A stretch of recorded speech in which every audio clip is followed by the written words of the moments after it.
This is the best book ever, and everyone should read it. If you don't, I hate you. It's amazing.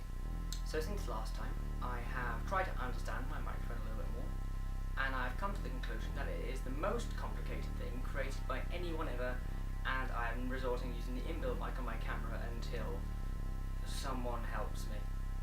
So I really wanted to make a vlog, because I haven't made one, a proper one, in ages, and I had no idea what to talk about.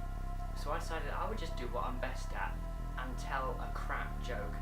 This joke was told to me by my friend Gunnar. I will find a picture of him and I will put it here. And it goes as follows. Okay, so there's a relatively intelligent wasp, and he decides he's really not getting the most out of life and he can't tell what it is at all. So he decides he's going to go to school, and he finds one. He finds a really, really good one, and he does amazingly well. He gets A stars in every single GCSE he takes and every single A level he takes, and this is all despite against the probabilities of being a wasp. I mean, most people probably just swat him when he came into the room, but he's got to fight against the discrimination of being a wasp, and this is just, yeah.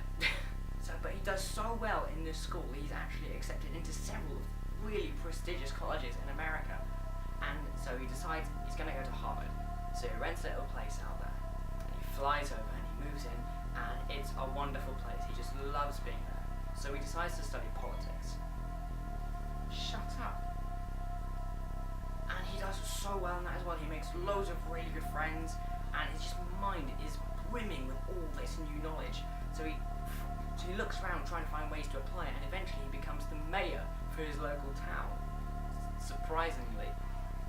And does really well as that. He's loved by everyone. He improves the town. He builds loads of beneficial new buildings. He increases funding to places like schools. Don't ask me how, I'm not a WASP politician.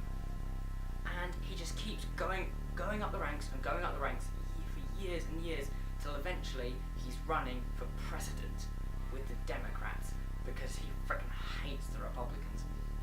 And it is the first near unanimous vote in US history. And everyone loves him. He just makes the country so much a better place to be in.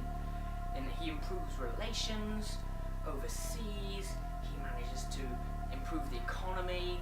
And everyone just loves him. And so after 8 years, because of course he was re-elected, he decides he's going to go home, back to the hive. He hasn't seen his parents or anyone in years. So he decides, alright, in a few weeks I'm going to go back. So a few weeks later, he returns back to the hive, and there's many new generations of wasps, because of course wasps have incredibly short lifespans. I mean, wasps probably don't even live for 8 years, let alone all the time that this wasp has lived. So bear in mind, this is quite an unrealistic joke. Please hold on.